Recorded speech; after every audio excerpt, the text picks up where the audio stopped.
Voilà. Enfin, dedans, ma champagne. On est bien. Ça va. Super bien parlé. Ça va.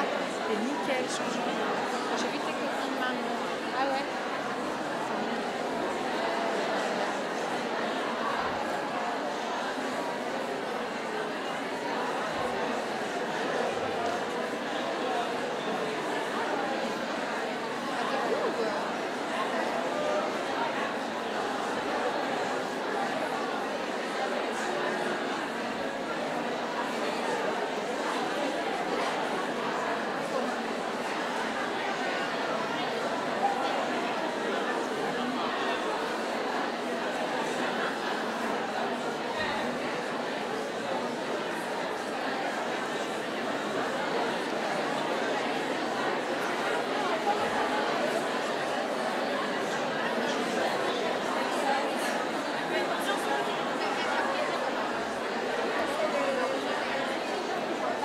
En présentiel, ils sont à l'école.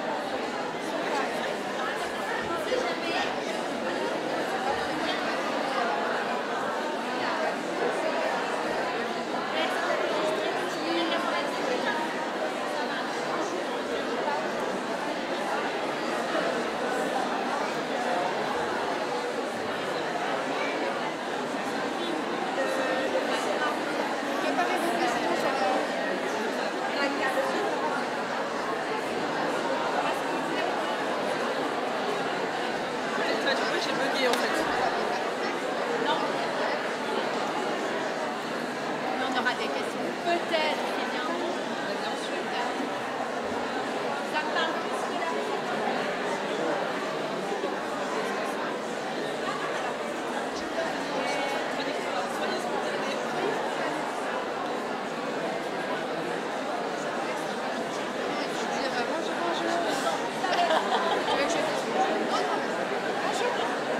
Grandissent un peu.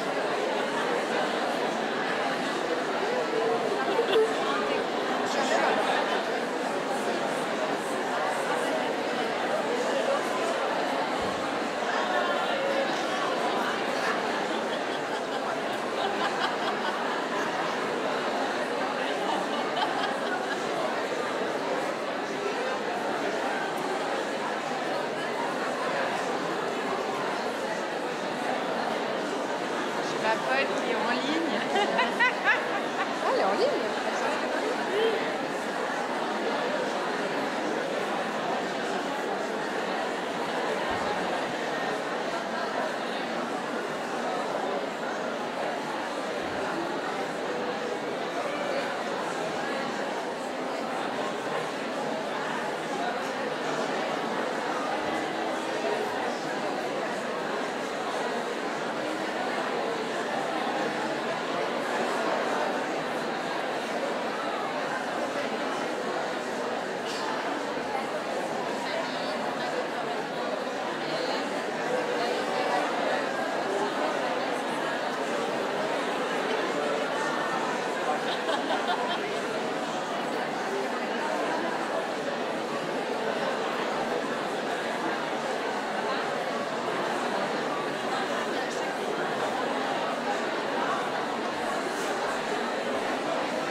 Bien, nous allons reprendre.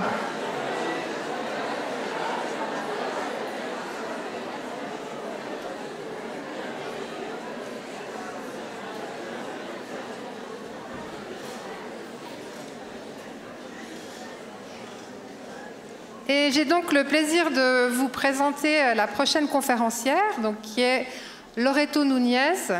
la directrice du bureau roman de l'Institut suisse Jeunesse et Médias. Peut-être parmi vous, certains connaissent par le biais de Né pour lire, par exemple. Et donc, au vu de l'importance, la place du livre dans nos lieux, nous nous sommes dit que c'était intéressant de lui réserver une place dans le forum pour évoquer la diversité des familles dans la littérature enfantine et en lien avec la promotion de la lecture, avec cette idée au fond que la littérature, elle reflète un bout de la diversité, possiblement, mais qu'elle participe aussi à transformer la société. Voilà. Donc bienvenue à vous Loreto, et je vous laisse la parole et le micro.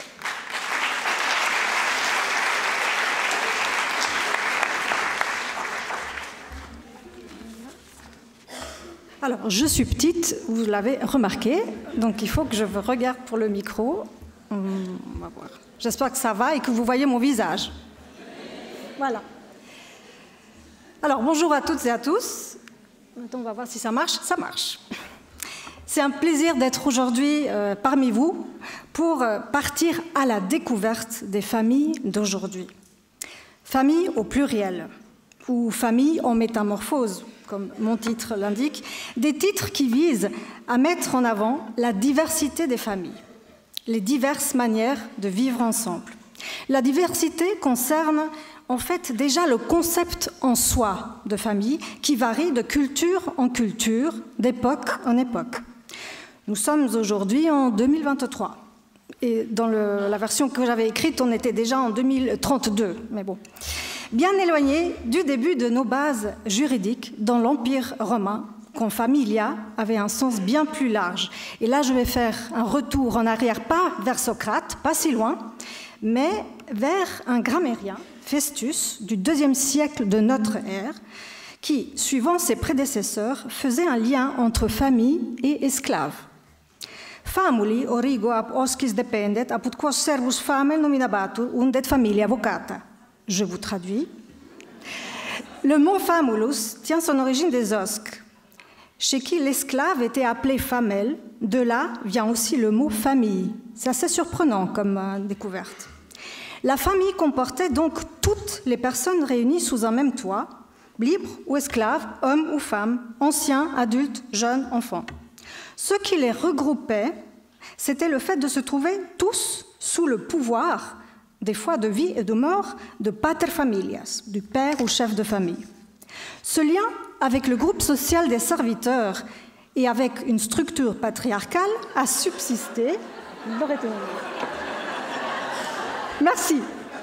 Je suis contente qu'on voit au moins le bout du nez. A subsisté pendant très longtemps de différentes façons. Le mot a en effet longtemps conservé le sens principal d'ensemble d'esclaves d'un même maître. Il a ensuite pris le sens de patrimoine. Seulement après apparaît plus fortement la connotation avec la parentèle, d'abord confondue dans un continuum parents et serviteurs.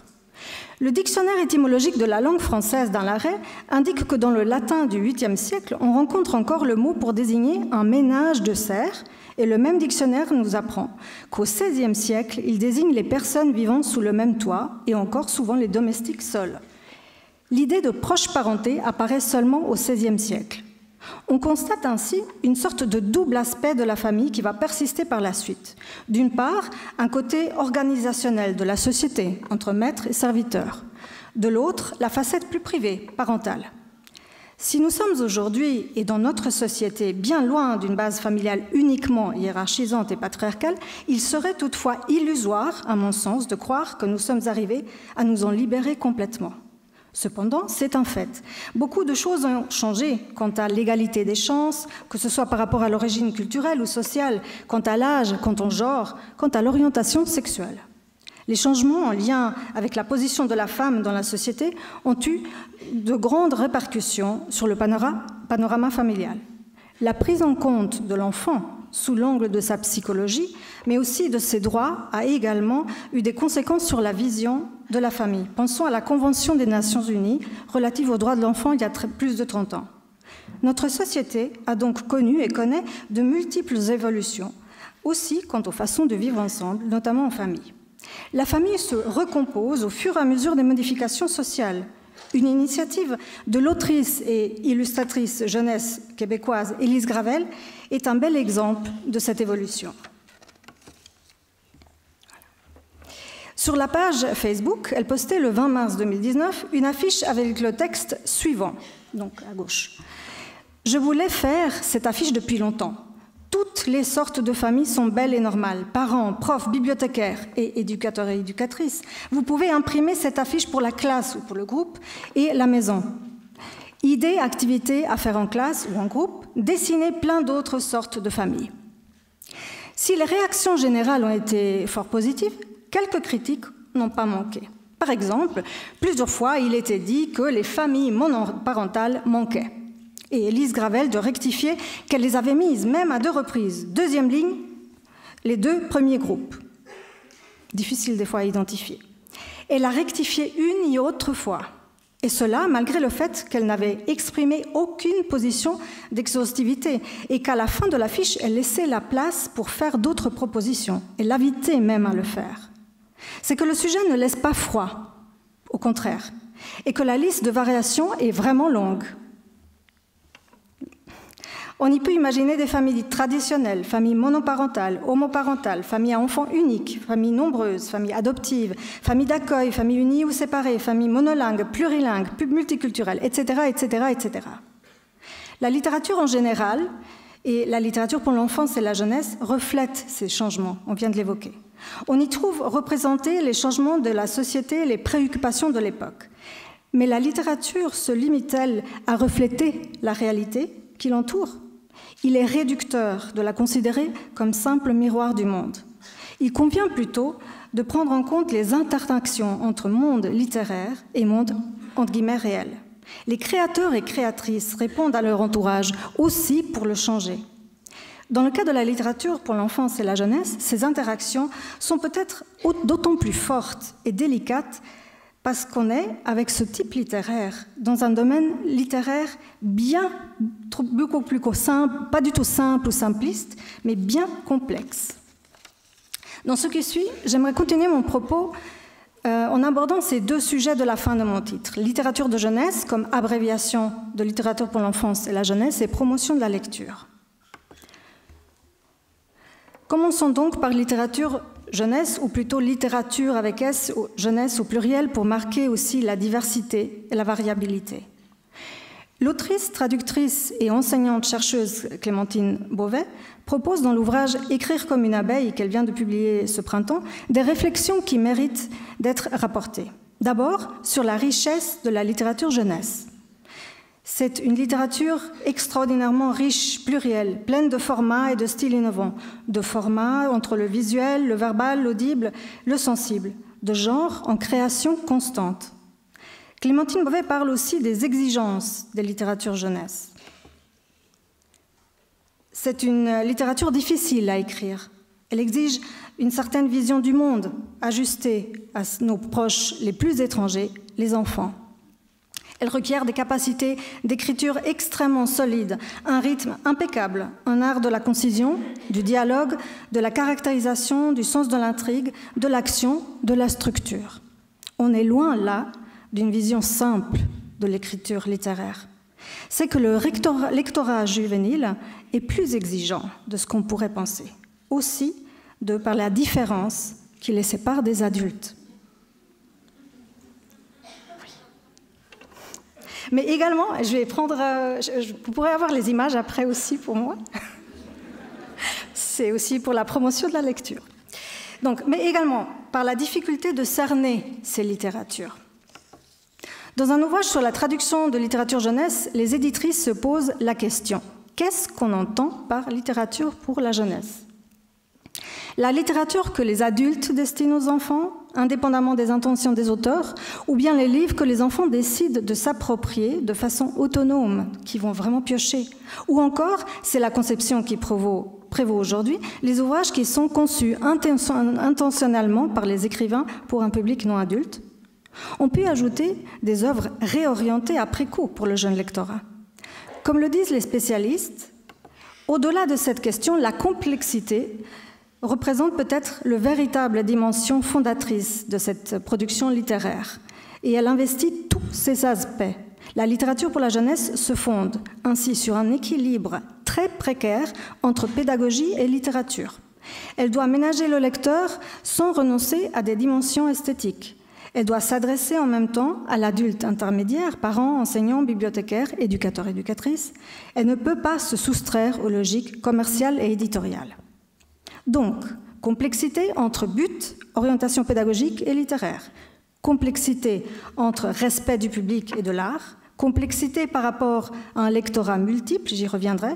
Complexité par des contraintes commerciales et éditoriales. On le voit, la complexité dépasse les textes à proprement parler.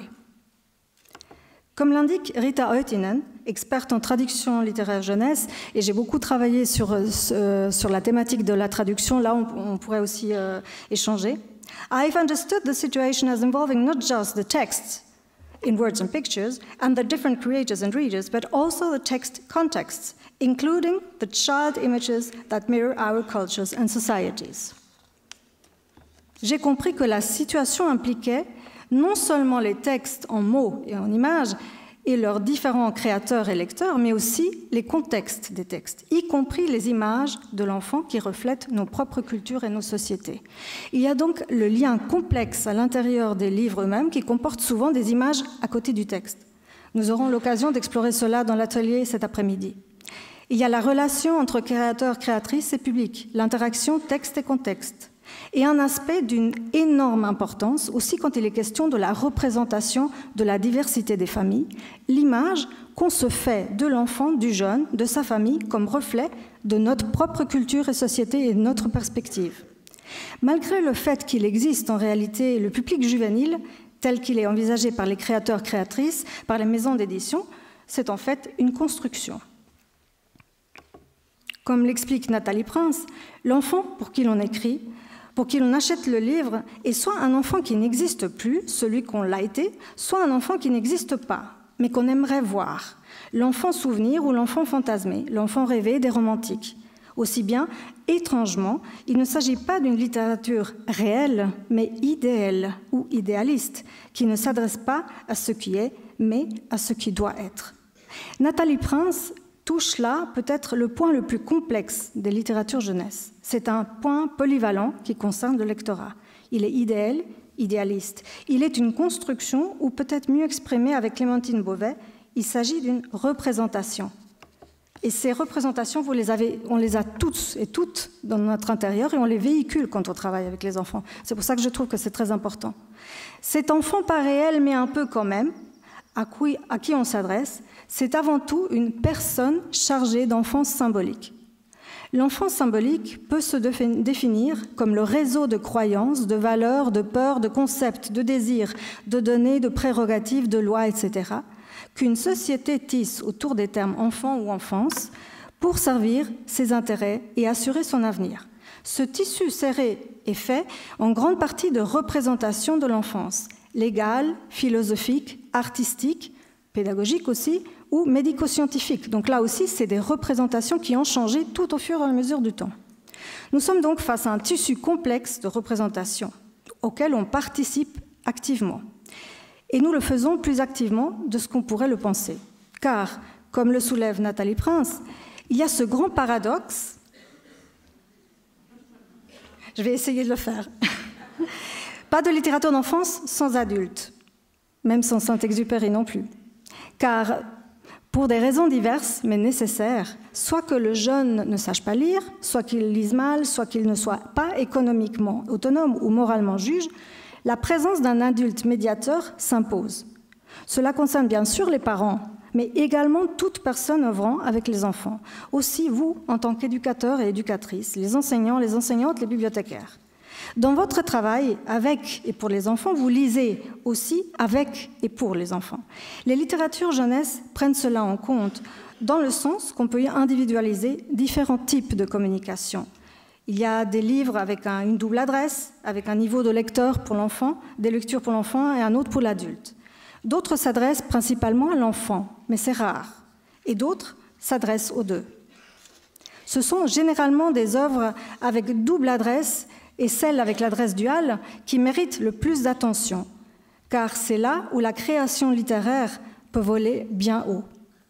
Pour le travail avec les enfants, c'est aussi là qu'il faut porter ses choix. Car l'adulte lecteur, lectrice, qu'il soit parent ou éducateur, éducatrice, doit aussi être touché lui-même, elle-même, par l'ouvrage qu'il ou elle partage avec ses enfants. Ça, il ne faut jamais l'oublier. Vous devez être enthousiaste de la lecture que vous allez partager.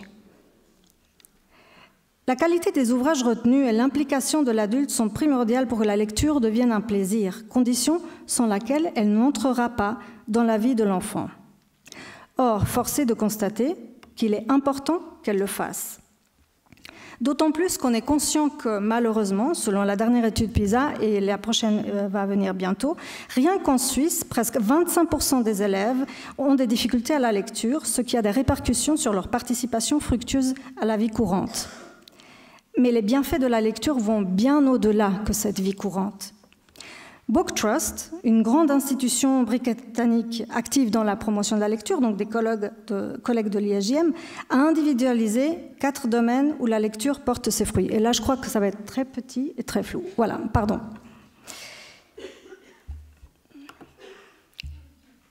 Premier domaine. Les enfants qui lisent ont plus de chances de surmonter les désavantages causés par l'inégalité. La question sur les précarités des parents est primordiale aussi, c'est-à-dire on va avoir aussi la possibilité, à travers la promotion de la lecture, de faire changer les choses. Ces enfants bénéficieront d'une meilleure mobilité éducative et sociale. Ceux qui grandissent en pauvreté courent moins le danger de rester pauvres quand ils seront adultes. Ils ont plus de chances de surmonter des obstacles que constituent les désavantages, et cela tout au long de leur scolarité. Les enfants qui lisent sont plus susceptibles d'être plus heureux, en meilleure santé et de bénéficier d'un meilleur bien-être mental et d'une meilleure estime de soi. Ils se sentent plus en sécurité et développent des liens profonds avec leurs parents et les personnes qui s'occupent d'eux. Donc le livre comme lien, comme élément de la relation. Ils forment mieux et ont un mode de vie plus sain, donc vraiment l'élément de la santé. Ils disposent d'une meilleure base pour un développement socio-affectif sain. Et ils jouissent d'un meilleur bien-être mental et d'une meilleure estime de soi, donc santé mentale. Les enfants qui lisent sont plus susceptibles d'obtenir de meilleurs résultats à l'école et de faire plus de progrès dans l'ensemble du programme scolaire. Donc ils ont un meilleur développement cérébral aussi, cognitif. Ils ont un meilleur développement linguistique et meilleures compétences en écriture et lecture. Ils ont une meilleure connaissance du monde, sont mieux préparés à l'apprentissage et ils progressent davantage dans l'ensemble du programme scolaire. 4e socle, les enfants qui lisent sont plus susceptibles de développer l'empathie et la créativité. Donc l'empathie qui nous permet de vivre ensemble, dans une famille, mais aussi dans une famille élargie, comme a été évoqué dans les vidéos, par exemple, où la crèche devient aussi une partie de la famille. Ils sont plus créatifs et imaginatifs. On va donc bien au-delà de simplement participer à la vie courante, d'où l'importance que toutes les personnes impliquées dans les soins des enfants contribuent à la lecture, parents et professionnels. D'où aussi l'importance de soutenir avec des initiatives et des conseils. C'est ça qui est une partie de notre travail à l'IAJM, à l'Institut Suisse Jeunesse et Médias. Nous proposons différentes activités. Le programme Né pour lire avec Bibliomédia a été mentionné, mais nous avons aussi des projets 1001 histoires dans les langues du monde pour les familles allophones. Et je salue ma collègue Bianca Zanini, qui est la coordonnatrice de ce projet. La journée de la lecture à voix haute, où on peut participer et mobiliser toute une institution, ou la nuit du conte, où on peut participer à échelle nationale à un événement pour marquer l'importance de la lecture, ou à travers différents sujets. Nous mettons sur pied des projets scolaires, des prix pour les jeunes lecteurs, différentes activités de conseils de formation, diverses publications, comme les bibliographies thématiques. Et ici, vous avez celle qui est dédiée à famille, donc la diversité des familles dans la littérature jeunesse, que nous avons mis sur pied avec des associations de différents horizons, Pro Familia Voguet ou Famille Arc-en-Ciel, pour ne citer que quelques-unes. Et le projet Ricochet, qui est une vraie mine pour trouver des avis de lecture, des articles, des interviews. Le conseil et l'orientation sont importants car la production jeunesse est extrêmement large. Il suffit d'aller en librairie pour le voir. Trouver des ouvrages de qualité et diversifiés est tout un défi, aussi en ce qui concerne la diversité de la famille. La première chose à laquelle on va peut-être penser, ce sont les catalogues présentant différents types de familles. Vous en avez ici deux exemples, les familles que j'ai vues en bas en librairie par Anne Blanchard de 2022 et toutes les familles par Audrey Guillet et Princesse Quinquin pour les illustrations de 2018, tous les deux parus chez Milan. Toutes les familles est une réédition de 18, je le disais, d'une publication antérieure, La famille. Le changement allant de la famille à toutes les familles est révélateur pour les changements qui s'opèrent dans notre société par rapport à la diversité des familles. Ces deux documentaires, catalogues, proposent donc un large éventail de sujets et constituent une bonne ressource. Mais la diversité des configurations familiales, si elle est évoquée, n'est peut-être pas le sujet principal. Et d'ailleurs, j'ai longuement parlé avant de la complexité de la littérature jeunesse. Il ne s'agit pas de la prendre comme un outil, comme une ressource uniquement. Elle réside aussi, de cette complexité, dans le fait que les littératures jeunesse devraient outrepasser cet élément utilitariste, fonctionnaliste, comme outil pédagogique. Il convient d'aller au-delà aussi pour toucher les 4 socles que j'évoquais avant par rapport à la lecture. Cela permet aux enfants et aux jeunes de vivre une expérience esthétique qui les touchera au plus profond d'eux-mêmes. Cela vaut aussi pour les parents et pour les autres adultes qui les côtoient. C'est important pour que les liens entre adultes et enfants puissent se tisser. Dans ce coup-ci, j'aimerais vous présenter quelques pistes de type d'ouvrages qui vont dans ce sens. C'est une petite sélection que nous aborderons plus en détail dans l'atelier cet après-midi. Toute sélection est par définition sélective. J'ai procédé à quelques restrictions. Pour aujourd'hui, je me suis bornée à des albums et quelques documentaires illustrés, car l'image a une force toute particulière quand il s'agit de représentation, de véhiculer ou de déconstruire des stéréotypes, ce qui n'est pas un détail quand il est question de famille et de rôle de genre. Aussi, l'interaction texte et image est très intéressante. Autre restriction, je mentionnerai des ouvrages relativement récents et plutôt pour la tranche inférieure, donc de 0 à 6 ans. Je me suis concentrée sur des livres qui accentuent d'une façon ou d'une autre la relation entre enfants jeunes et leurs parents. Il y a beaucoup de livres sur les fratries. Quand on avait travaillé sur la bibliographie famille, il y avait énormément de livres sur les déménagements des familles. C'était un sujet qui revenait, on n'en pouvait plus. Et aussi beaucoup de livres sur les relations intergénérationnelles avec les grands-parents. Mais pour aujourd'hui, focalisons notre regard aussi à l'après-midi, avec la relation parent-enfant. Et aussi, vous, en tant qu'éducateur-éducatrice, vous êtes un remplaçant de ce parent. Donc c'est aussi important pour votre travail. C'est intéressant aussi dans la perspective de la collaboration, vraiment, entre famille, parents et éducateurs. J'ai tenté d'aborder différentes constellations parentales et divers liens entre les parents et leurs enfants. Nous en étions, avec ces deux ouvrages, au type de catalogue. On peut poursuivre dans ce domaine en cherchant des ouvrages plus littéraires.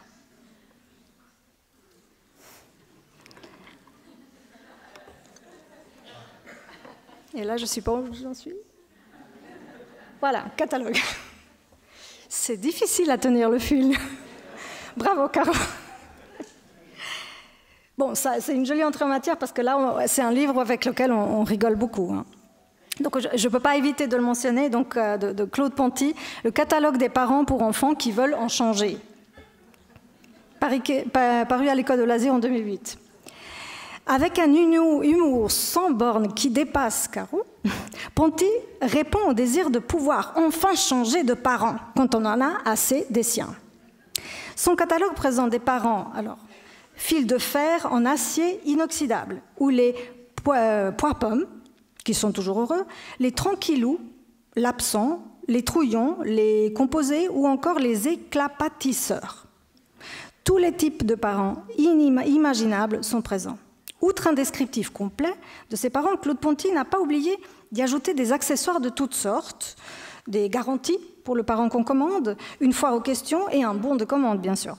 La diversité des parents est présentée de façon complètement ludique, aucunement pédagogique. C'est vraiment le plaisir de découvrir la fantaisie du créateur.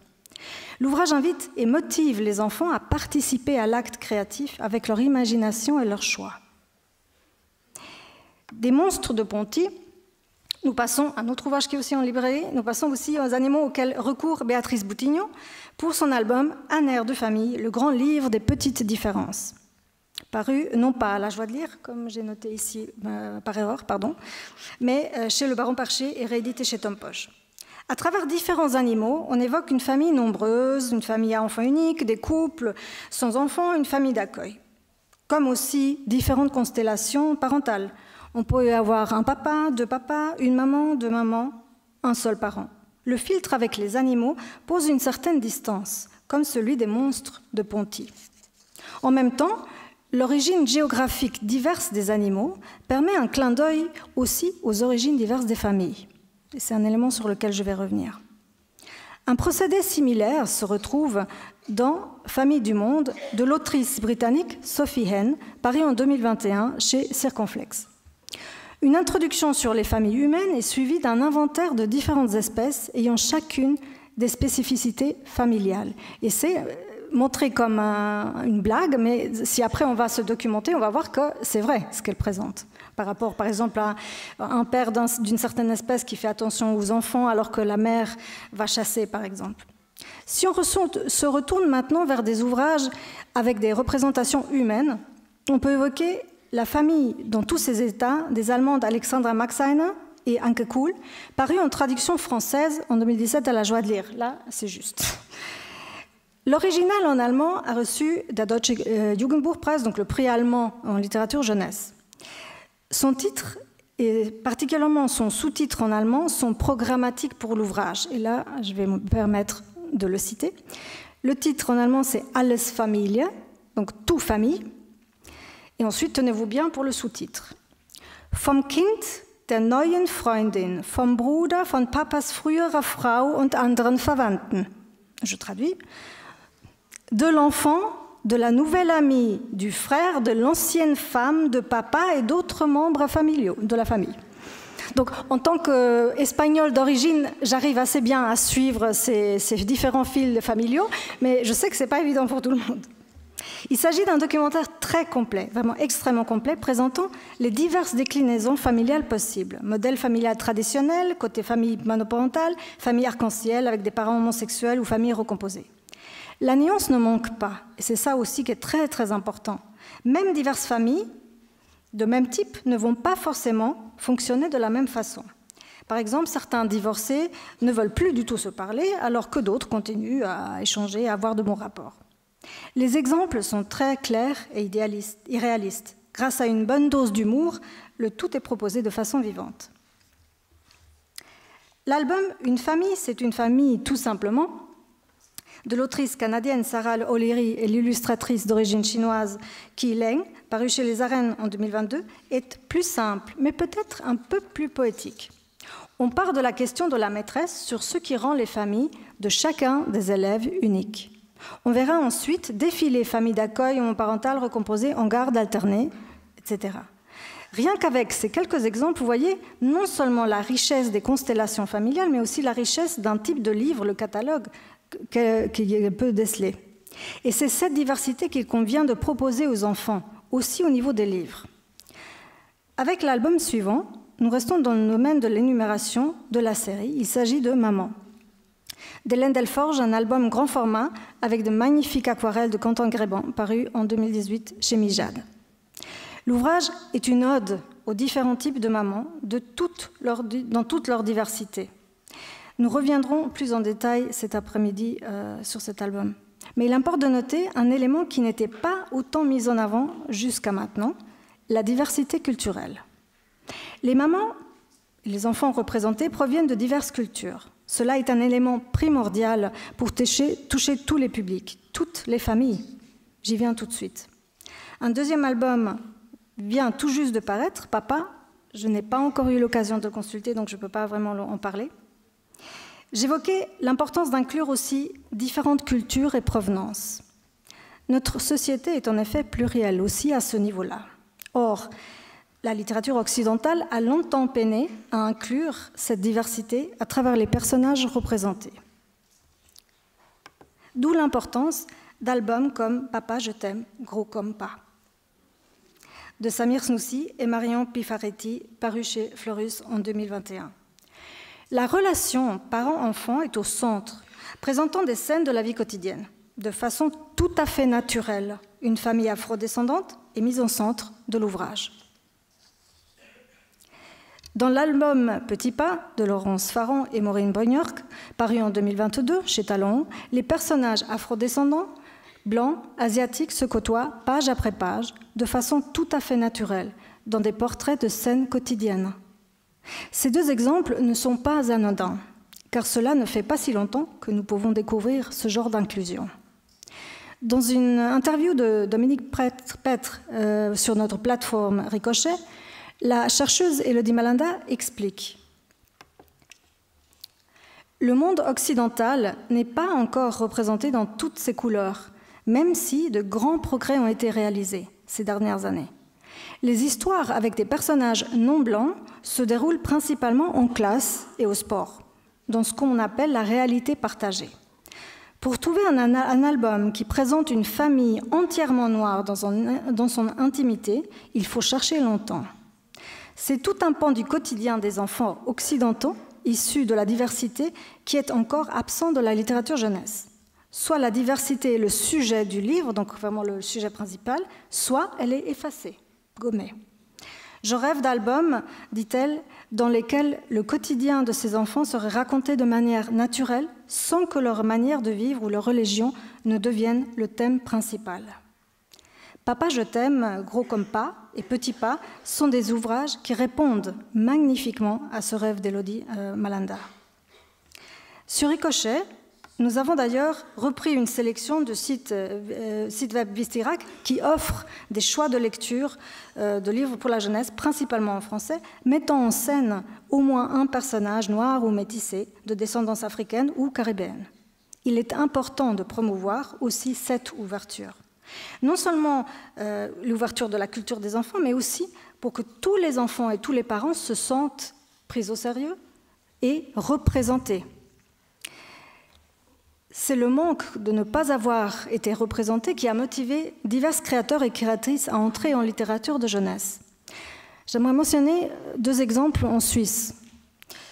La maison d'édition Best Story, fondée par la Congolaise Beloti Nkashama et son époux, pour répondre à une question de leur fille aînée qui demandait pourquoi il n'y avait pas de personnage marron dans ses livres préférés. Ou les éditions Visibles, fondées par Alicia Chéry, artiste et animatrice de C'est ma question sur RTS. Elles abordent des thèmes délaissés en littérature de jeunesse, grâce au personnage de la petite fille Tichéry, peut-être d'origine haïtienne, comme sa créatrice. Petite parenthèse. Qui parle de prise en compte de diversité culturelle doit aussi prendre en compte les diversités linguistiques. La valorisation des langues d'origine, des langues des familles est primordiale, aussi pour la valorisation du parent en tant que tel. D'où l'importance de projets comme Il est une histoire dans les langues du monde, ou l'importance de collaborer avec des bibliothèques interculturelles comme Globe Livre. Les albums suivants nous présentent des constellations familiales différentes quant à la question des genres. Et ça aussi, ça a été un exercice assez difficile dans les commissions de lecture. Papa et moi, de la jeune artiste ukrainienne Soch, paru en 2018 chez Le Genévrier, nous présente des scènes entre une petite fille toute petite et son père aimant et extrêmement sensible.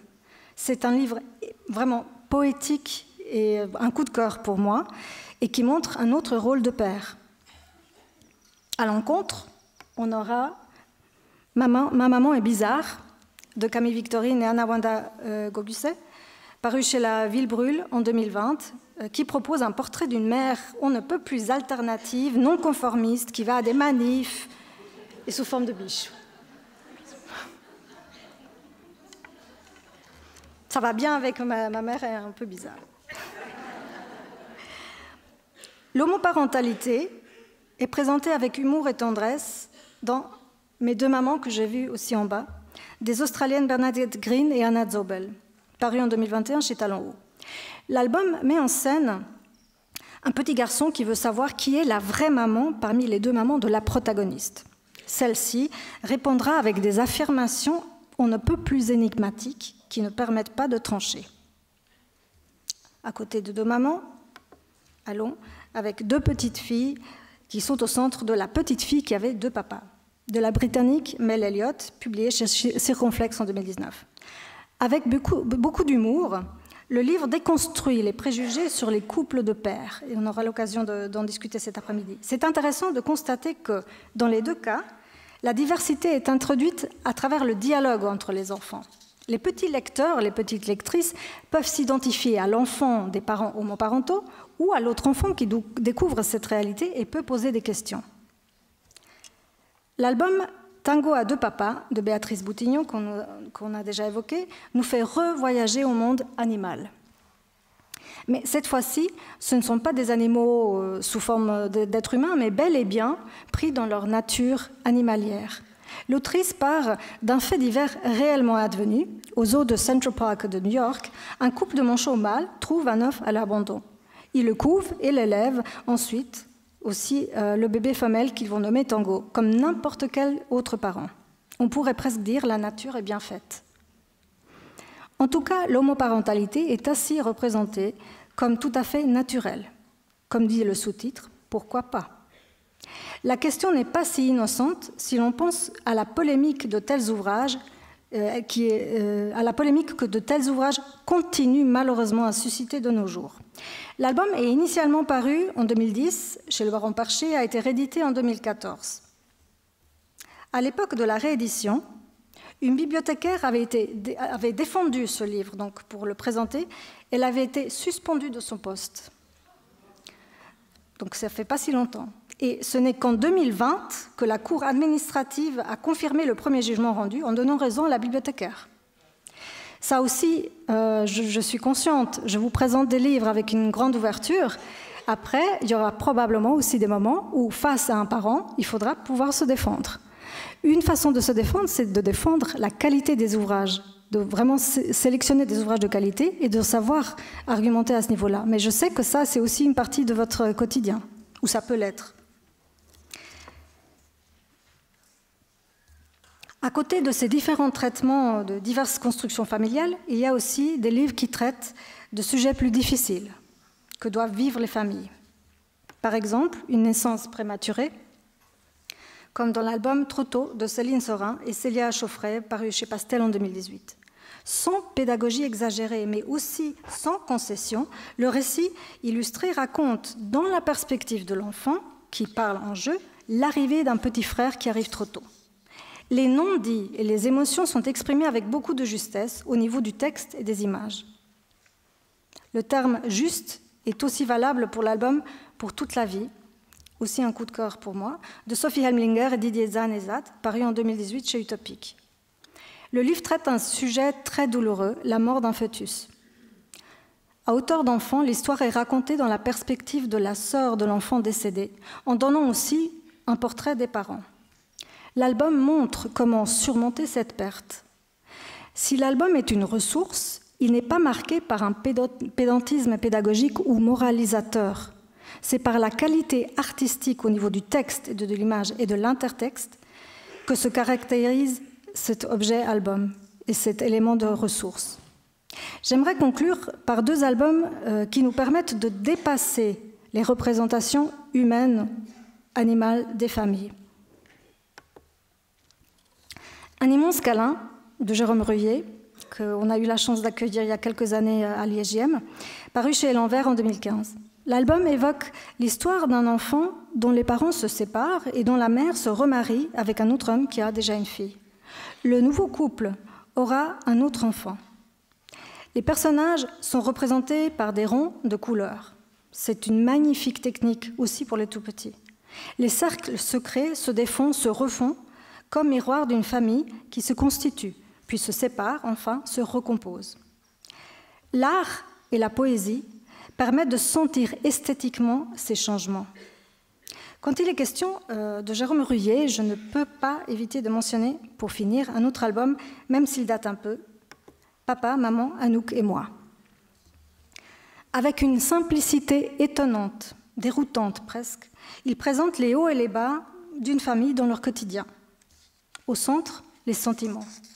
Or, au lieu de les représenter par des expressions du visage ou par des scènes quotidiennes racontées, Ruyer choisit de travailler avec les photos d'un simple morceau de corde, dont la forme prend en son sens en fonction du texte. Une magnifique nouvelle artistique. Je n'ai abordé ici qu'une toute petite partie d'exemples de littérature jeunesse présentant la diversité des familles, la famille dans toute sa diversité. La diversité se voit au niveau des histoires inventées, des constellations familiales présentées, des liens tissés avec d'autres problématiques, des problèmes posés, des solutions proposées. Variation aussi au niveau du traitement, drôle, sérieux, réaliste, fantastique, direct, voire cru ou implicite, poétique. Différenciation également sur le plan de la forme, que ce soit au niveau du récit ou de la perspective.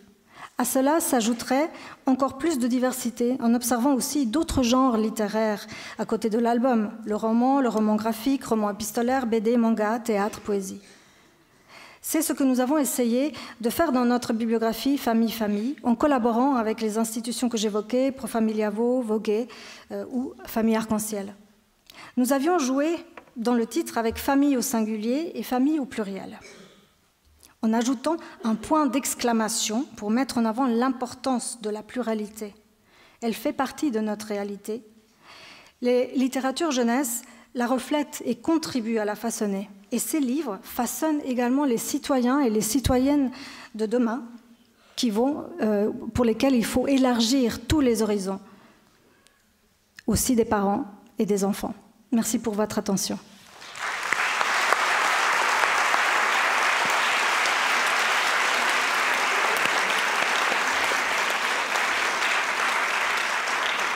Merci beaucoup. Voici revenu le temps des questions ou des réactions que les propos de Loreto pourraient avoir suscité. De nouveau, les 4 micros vont circuler.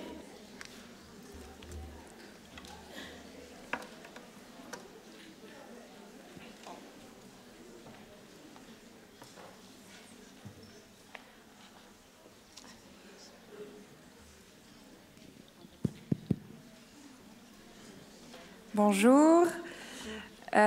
Du coup, est-ce que vous pensez que les enfants qui ne lisent pas ont une moins bonne estime de soi ou sont susceptibles de devenir pauvres? J'ai pas compris la deuxième partie. Susceptibles de devenir pauvres à l'âge adulte? Pas ceux qui n'ont pas eu accès aux livres. En tout cas, les études qui ont été menées le montrent, oui. Je suis défaitiste, mais... Les slides que j'avais montrés de Book Trust, en fait, sont basés sur beaucoup d'études qui avaient été faites sur le terrain, quantitatives, bien sûr. Donc, ils ont plus de possibilités, oui. Ok, mais du coup, moi, j'ai pas lu étant petite et je suis pas pauvre et je suis pas... Enfin, j'ai pas une mauvaise estime de moi. Tant mieux pour vous. Merci.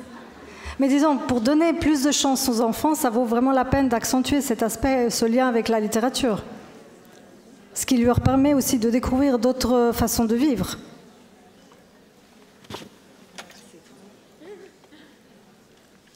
Bonjour. Bonjour. Moi, j'avais une question. Comment réagir face à un parent qui n'est pas d'accord qu'on lise ce genre d'histoire à leurs enfants? Alors, bon, celle-là, je pense que ça pose moins de problèmes. Et pour les autres? Pour les autres, oui. Pour les autres, ça, je suis sûre. Alors d'abord, il faut chercher le dialogue, trouver où est le vrai problème. Parce qu'il y a différents facteurs qui peuvent faire en sorte qu'ils prennent telle ou telle décision. Une autre façon, c'est aussi de les intégrer, donc de les inviter aussi, pourquoi pas à lire un album qui est quelque chose qui corresponde à ce qu'il veut pour l'enfant. Donc la méthode de l'intégration, par exemple. Et d'expliquer aussi la qualité des ouvrages, comme je disais avant. Mais pour cela, il faut appréhender l'objet livre. Merci. De rien.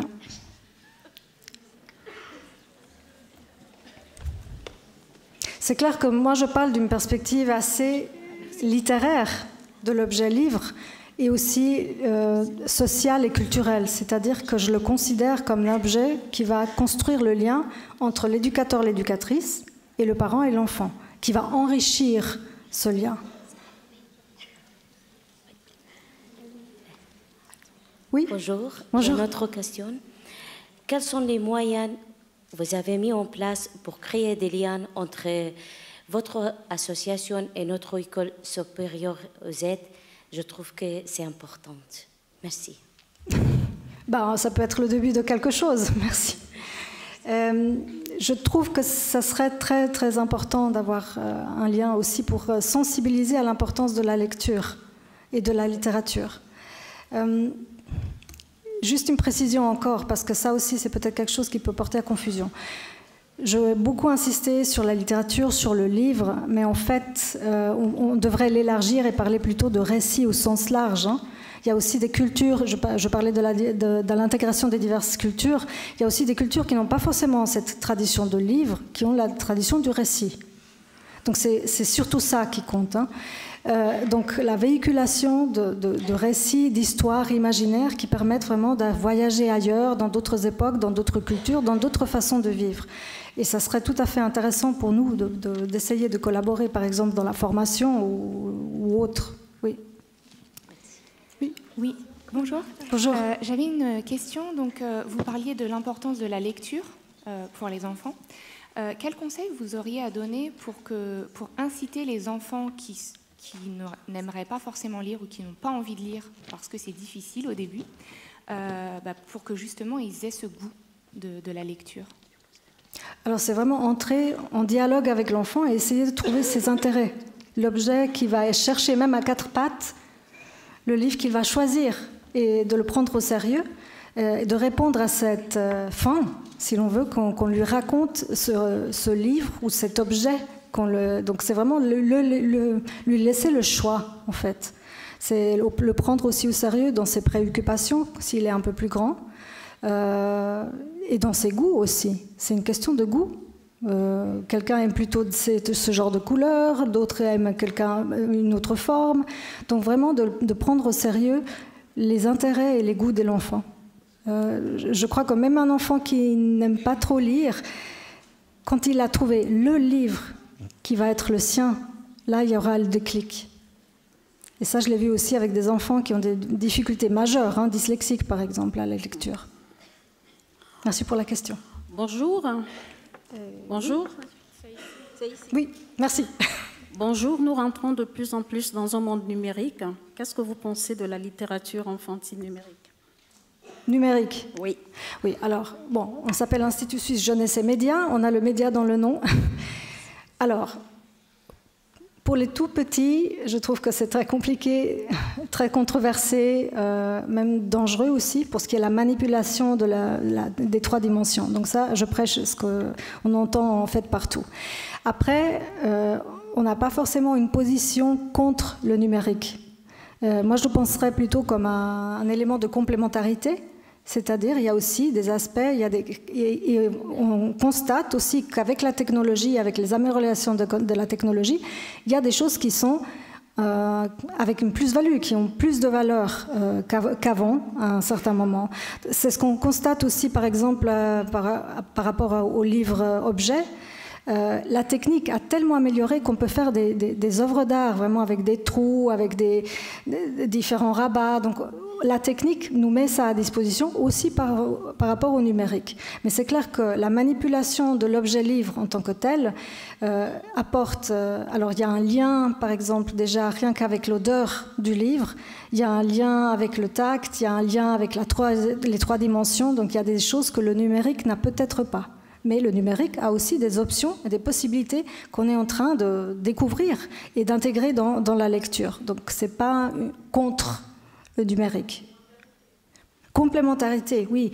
Et il y a notamment dans les pays nordiques, il y a des travaux qui sont en train d'être faits, d'études aussi d'interaction, par exemple. J'avais assisté à une conférence d'une chercheuse qui présentait une étude sur le terrain, qui avait étudié en fait les interactions entre l'éducateur et l'éducatrice petite enfance et l'enfant de 3-4 ans à travers le livre numérique et les potentialités que ça pouvait avoir. Donc il y a du potentiel, c'est juste faire attention comment on l'utilise.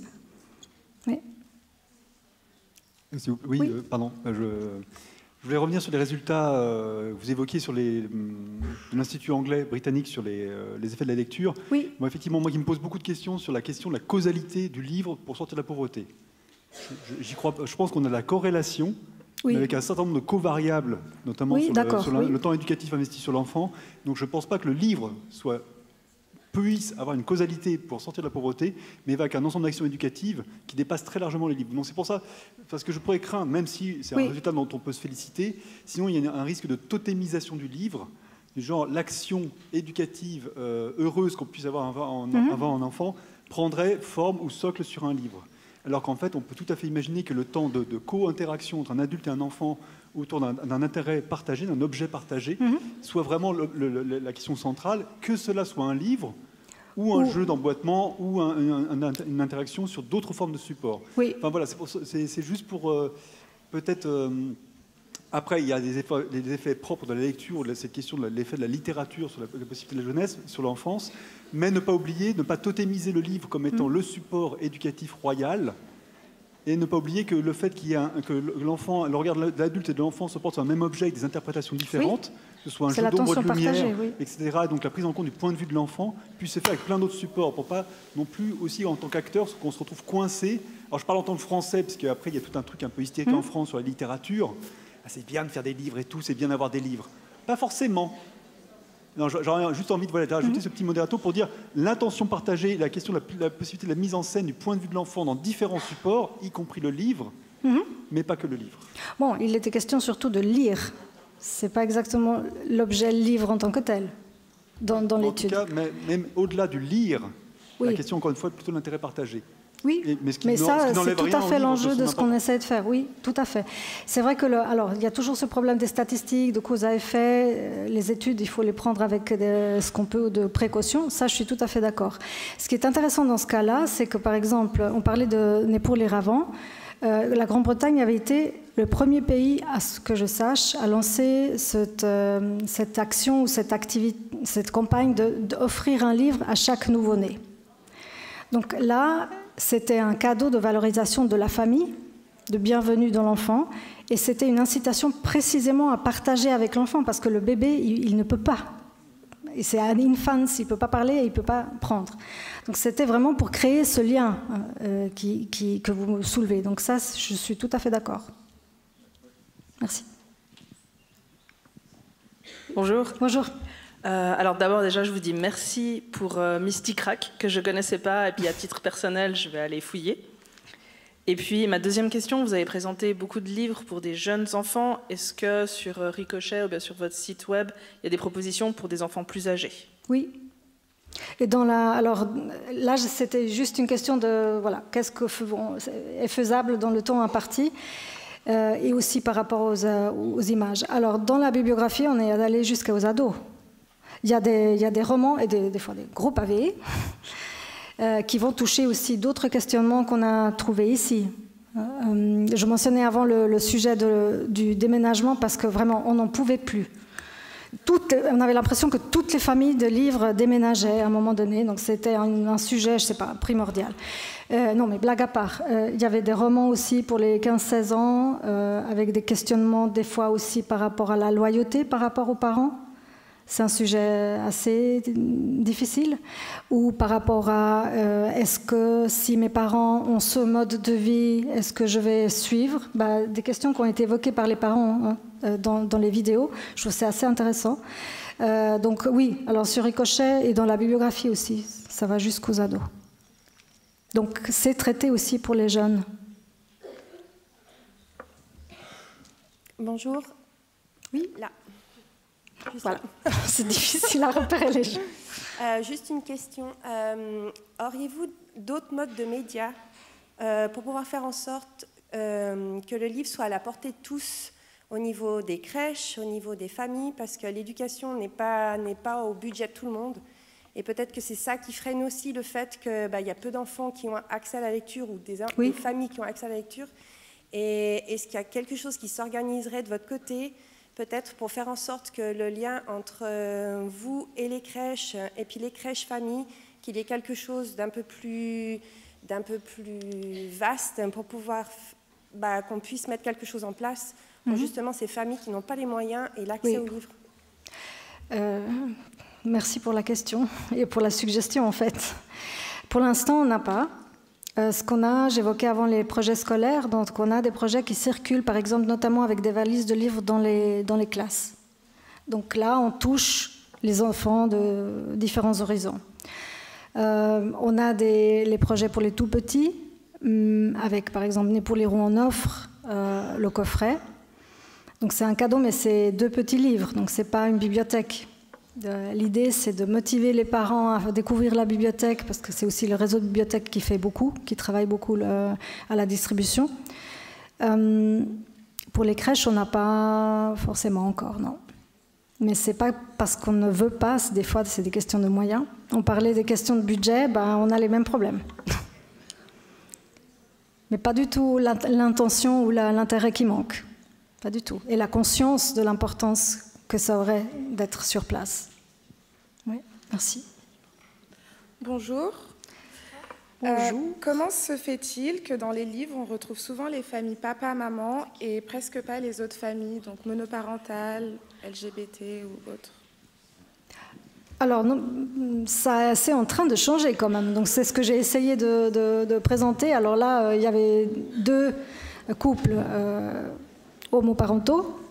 Il y en a plein. Il y a beaucoup qui est en train d'être fait, surtout ces dernières années, depuis 2020. Donc, c'est en train de changer. C'est comme aussi les représentations des différentes cultures.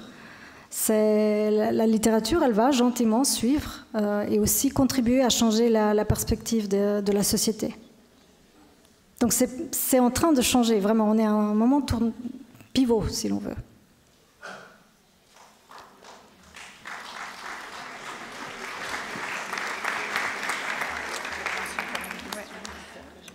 On a encore un peu de temps, si vous avez encore 1 ou 2 questions. Moi, j'ai une. Attendez. Bonjour. Ici, devant, tout droit. Bonjour. Je voulais vous demander comment accompagner au mieux des enfants allophones par rapport aux ouvrages qu'on pourrait leur proposer. Est-ce qu'on leur propose des ouvrages dans leur langue, même si on ne sait pas les parler? Est-ce qu'on continue à lire en français? Si vous avez des pistes. Alors, le meilleur là, ça serait aussi de collaborer avec les parents. C'est-à-dire, par exemple, d'avoir un livre en français en crèche et d'avoir un autre livre, peut-être, on parlait des livres qu'on aurait à disposition. Alors, imaginons un monde idéal.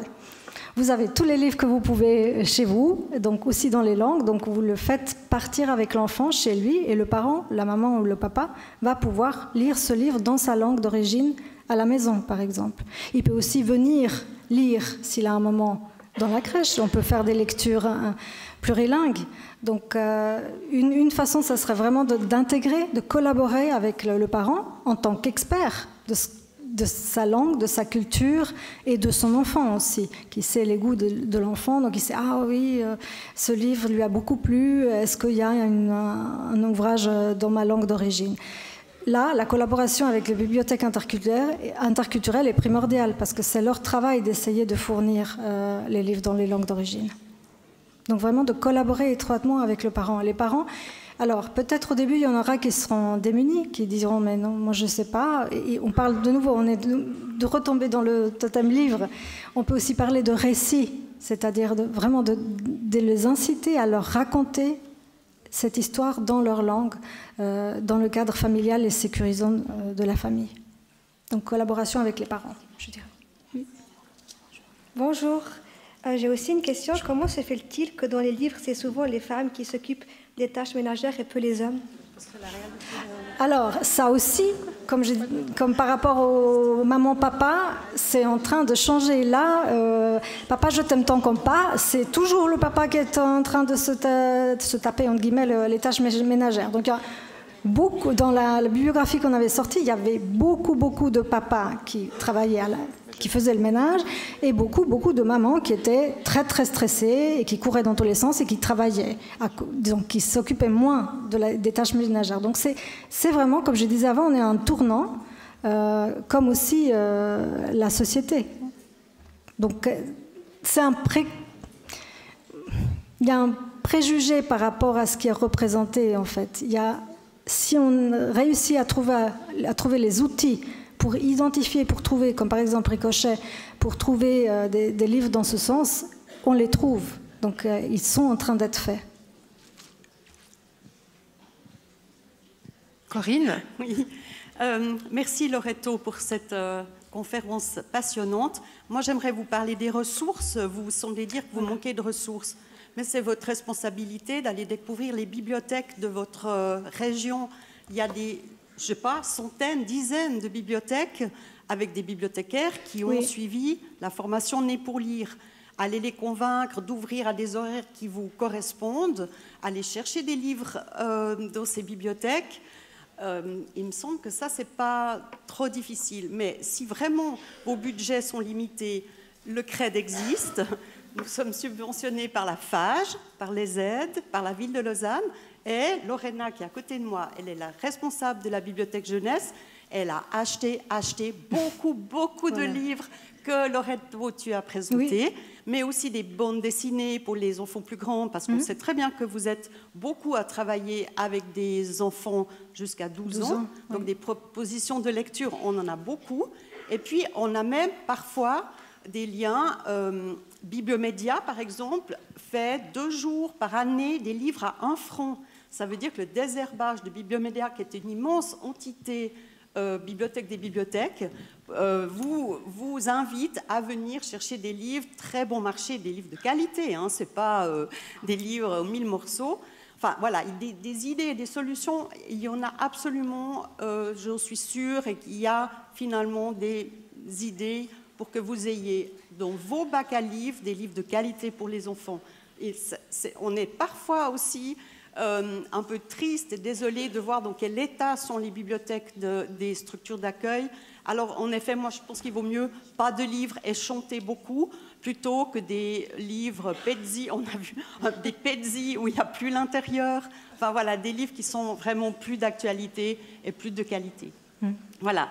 Et puis peut-être rappeler, j'aimerais... Nous avons fêté les 15 ans de Nés pour lire la semaine passée avec Loreto et à Bibliomédia. Et si vous avez besoin d'être convaincu que vous pouvez lire des livres avec des bébés, je vous rappelle qu'il y a un film magnifique, et on l'a encore revu, tous très émus, qui a été fait par Nathalie Athlon, qui s'appelle Bébé Lit, et qui vous montre 2 structures d'accueil qui n'ont pas de moyens financiers. C'est une structure qui accueille des enfants de tous les pays du monde à Genève. On voit un film dans lequel les bébés, tous ces bébés aiment les livres. Et là, vous intervenez avant l'apprentissage de la lecture. Et je pense que ça, c'est vraiment des choses à développer et à soutenir. Merci. Merci beaucoup.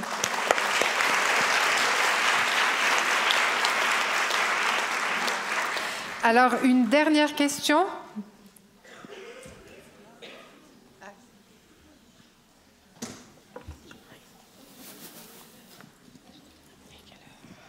Bonjour. Bonjour.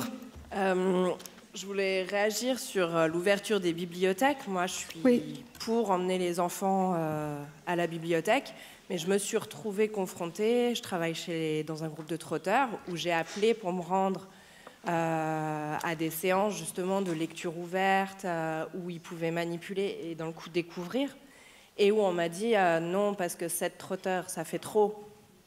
L'espace est trop petit. Ça prive des familles, mais dans le coup, ça veut dire que l'ouverture, du moins c'est aussi notre rôle, si on veut montrer aux enfants, quelque part on peut pas, c'est pas ouvert aussi facilement que ça. Sur plusieurs crèches de Lausanne, moi je travaille sur Lausanne, j'ai eu 5 refus. Oui, alors ça, je suis... Bon, c'est pas moi qui suis la bibliothécaire, mais je suis désolée parce que ça me fait mal d'entendre ça. Surtout que un des buts de... Corinne mentionnait les 15 ans de Nés pour lire, donc qu'on a avec Bibliomédia, c'était de changer la mentalité, c'est-à-dire de faire en sorte que les portes soient ouvertes. Je pense qu'on a réussi à le faire à certains endroits, mais malheureusement pas partout. Donc visiblement. Les horaires aussi, elles ne sont pas favorisées. Oui. Par exemple, les activités pour de la lecture pour les bébés, c'est de 10h à 11h. Mais à 11h, les enfants mangent. Oui. Et des bébés, ça devient compliqué de transporter tous les repas. Oui. Oui. je prends acte. Donc c'est une touche un peu moins positive de ce qu'on a dit aux 15 ans, où on se disait, bon, on a réussi à faire en sorte qu'il y ait le déclic. Oui. Donc je prends note. Donc ça veut dire qu'il y a encore du travail à faire. Voilà, merci encore beaucoup Loreto pour votre intervention.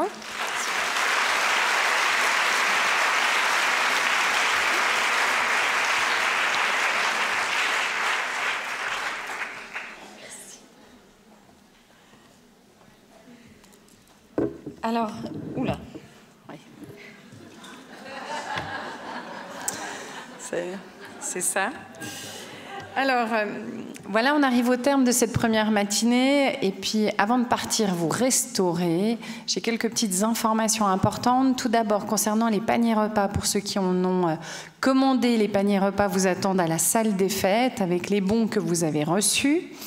Les repas se prennent à la salle des fêtes, sinon à l'extérieur. Donc, bien sûr, pour les étudiants, j'imagine que vous avez imaginé d'autres plans pour votre restauration. Donc, salle des fêtes extérieure. Pour les ateliers qui vont reprendre tout à l'heure à 13h15, donc il y a 2 ateliers, l'atelier 3 et l'atelier 4, qui sont à l'extérieur du casino. Donc on vous attend, 2 personnes vous attendront juste devant l'entrée du casino avec une pancarte rouge pour l'atelier Histoire de parents et vert pour le 2e atelier qui aura lieu à la Dacha. On a rendez-vous à 13h15 pour faire ce déplacement qui est à peu près de 5-10 minutes, mais quand on déplace 90 personnes, ça demande un petit peu plus de temps pour commencer les ateliers à 13h30. Donc on vous souhaite une belle suite tout à l'heure dans les ateliers. Un bon appétit à tout le monde. Merci.